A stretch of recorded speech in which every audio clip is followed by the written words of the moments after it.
sa LIFOC 2024, umarangkada na.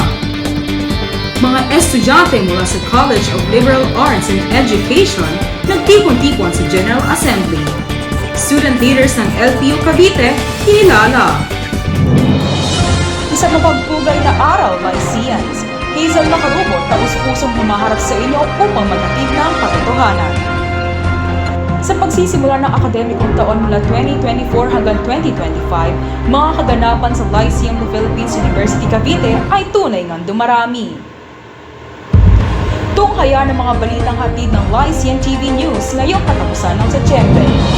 Mga freshman students sa Lyceum of the Philippines University Cavite dumalo sa taunang Leaf Walk upang libutin ang universidad at makilala ang bawat organisasyon sa ilalim ng iba't ibang kolehiyo.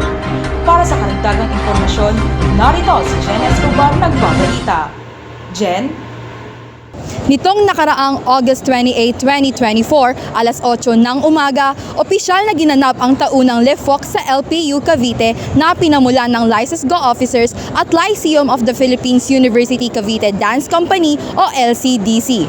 Habang lumilibot ang mga bagong estudyante sa kabuuan ng LPU Cavite, booths ng iba't ibang organisasyon nagbukas hanggang alauna ng hapon. Ito ang sumalubong sa mga estudyante gamit ang mga freebies, loot bags, interactive games at iba pang papremyo. Nangyari naman sa katapusang segment ng programa, Apollo Ravelo ng College of Liberal Arts and Education at Eloy Roda ng College of International Tourism and Hospitality Management nakamit ang gantimpalang Mr. at Miss LPU Pirates 2024 matapos ang masusing pagpapasya ng mga hurado. Para sa makatotohanang pagpapahayag ng Lyceum TV News, Jen Escobar, nag-uulat. Maraming salamat, Jen. Para naman sa ginanap na College of Liberal Arts and Education General Assembly and Freshman Orientation, narito si Lebron Alvarez sa pagbabalitang nakatuto. Deb?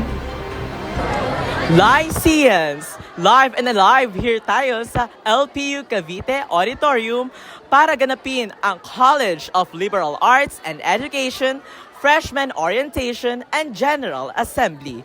Ako ang inyong makakasama, Lebron James Alvarez, ang segment producer ng United Communicators. Halina't abangan ang mga pasabog na handa ng student government ng CLAY at mga sub-organizations ito. Naghanda ito ng mga booths para sa mga freshman student and it also serves para makilala at makipag-communicate sila sa kanilang mga junior and seniors. Kaya ano pang iniintay nyo? Abangan na natin ang susunod na pangyayari. Para mas makilala at makainteraksyon ang mga estudyante sa CLAY, ang mga organisasyong CLAY Student Government, Foreign Service Council, LPU Legal Studies Society, Lyceum Pre-Service Teachers Club, League of United Psychology Students, at United Communicators, sama-samang naghanda ng kanilang sariling booth na magre-representa sa kanilang layunin at ideya bilang organisasyong para sa masa at para sa kanilang programa. So anong feeling na nakatanggap ka ng mga yarn sa iyong friends? Heartwarming po kasi may someone from legal studies na nag-approach sa akin and sabi na alala niya daw ako from the NSTP class.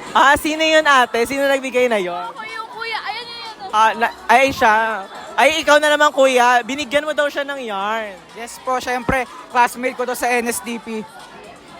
Ay, antaray. So ayan ate, thank you so much. Bilang panghuling aktibidad, mga mananayaw na magre-representa sa programang kanilang kinabibilangan ay tinawag paakyat sa stage upang makilahok sa isang dance battle. Ervin Caparino, miyembro ng United Communicators, nanalo bilang pinakamagaling na mananayaw sa programang BA Communication. Para sa makatotohanang pagkapahayag ng Lyceum TV News, Lebron Alvarez, nag-uulat. Maraming salamat sa impormasyong iyong binalita, Deb.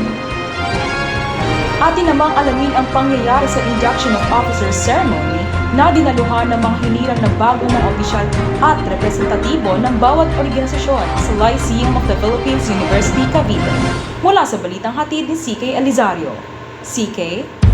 Opisyal na ngang kinilala bilang bagong upong student leaders Sa seremonyang pinaghandaan at pinangunahan ng Center for Student Affairs ang mga opisyal ng bawat organisasyong nakapaloob sa Lyceum of the Philippines University Cavite nitong September 12, 2024. Sila'y sama-samang nanumpang gagawin nila ang kanilang mga responsibilidad na magserbisyo, maglingkod at makinig sa boses ng mga kapwa estudyante sa LPU Cavite. Katuwang sa mga organisasyong ito ang United Communicators kung saan nakapailalim ang programang Lyceum TV News. Para sa makatotohanang pagpapahayag ng Lyceum TV News, ako si Kent Elizario, nag-uulat. Maraming salamat, CK. At para sa mga inaabangan, Unicom Guild Hunt, nagbukas na. United Communicators General Assembly, tutukan. At para sa komunikasyong patuloy na lumalayag, inihahandog ng United Communicators, Lyceum TV Entertainment, magsisimula na. At ayan po ang mga balitang ating tinutukan ngayong buwan ng Setyembre. Muli, ako si Hazel Macarubo, taos-pusong humaharap sa inyo upang maghatid ng mga balitang nagsisiklab. Para sa makatotohanang pagpapahayag ng Lyceum TV News, nag-uulat.